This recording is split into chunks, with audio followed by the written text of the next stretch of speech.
क्योंकि समय इतना नहीं है, इसलिए आज की कथा को यहीं से प्रारंभ करते हैं।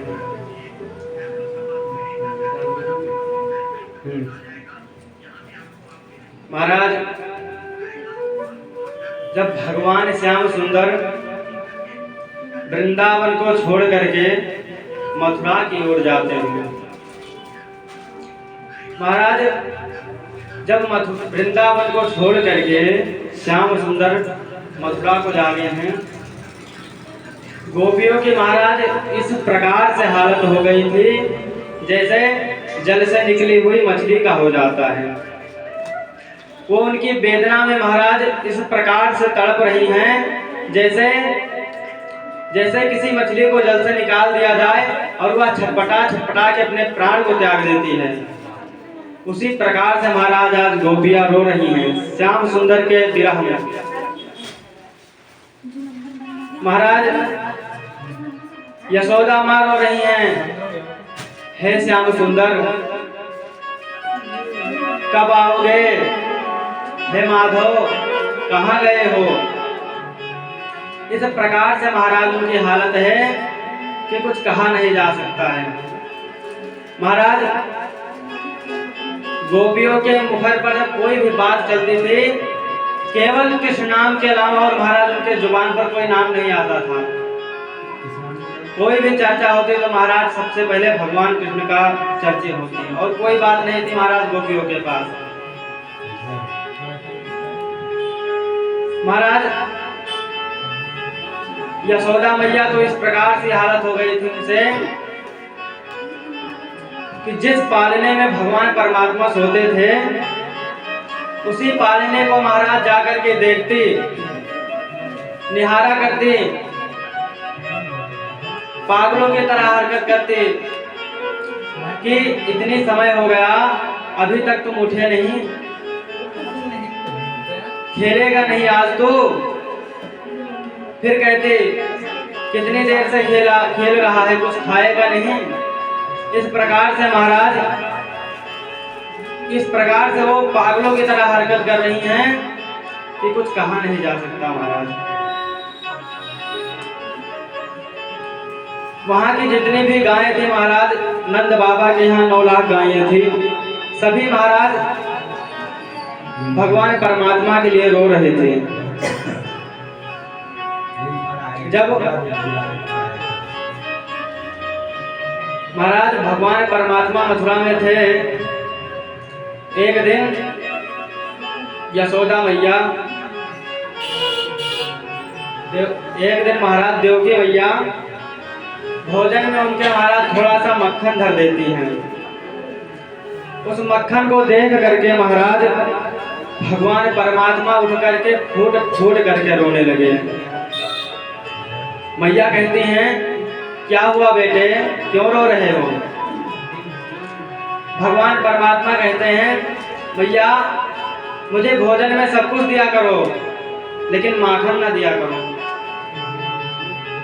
देवकी मैया ने कहा क्यों, मैंने तो सुना है कि तुझे माखन बहुत पसंद है।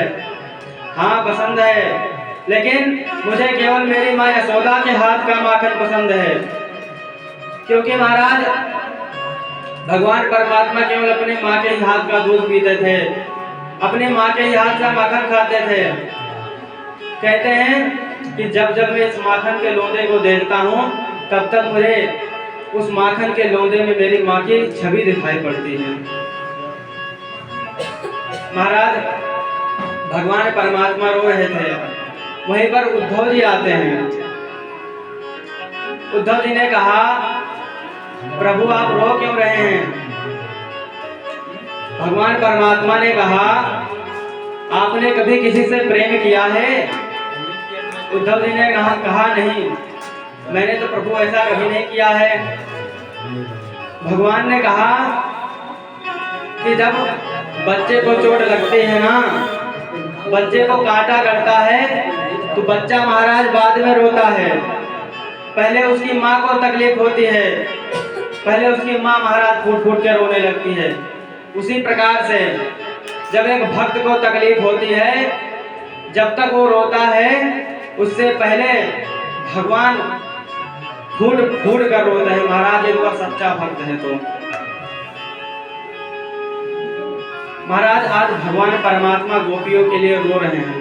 जब उन्हें पता चला कि गोपियां हमारे आने की विरह में इतना बेचैन हैं, उद्धव जी से कहते हैं भगवान, हे उद्धव, मेरा एक संदेशा गोपियों को जाकर के कह दो कि वो मेरे लिए रोया ना करें। उद्धव से क्या कहते हैं प्रभु?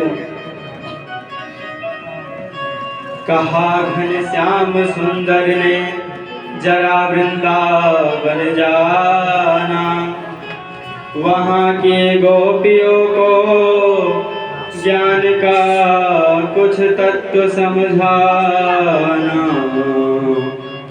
विरह की वेदना में सदा बेचैन रहती है, आह भरती है और रो के कहती है।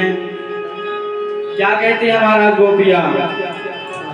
हे प्रेम जगत में सार और कुछ सार नहीं, मन कर ले प्रभु से प्यार और कुछ सार नहीं। कहा महाराज भगवान परमात्मा ने उद्धव जी से कहा कि एक संदेशी में लिखा कि गोपियों के जाकर के कह दो कि मेरे लिए रोया ना करें, और उन्हें अपना पीताम्बर उड़ा दिया कि इस पीताम्बर को यदि तुम ओढ़े रहोगे तभी गोपियां तुमसे बात करेंगी, अन्यथा महाराज गोपियां गैर मर्दों से बात भी नहीं करती हैं। उद्धव जी कहते हैं, कहा घनश्याम से उद्धव ने मैं अभी जा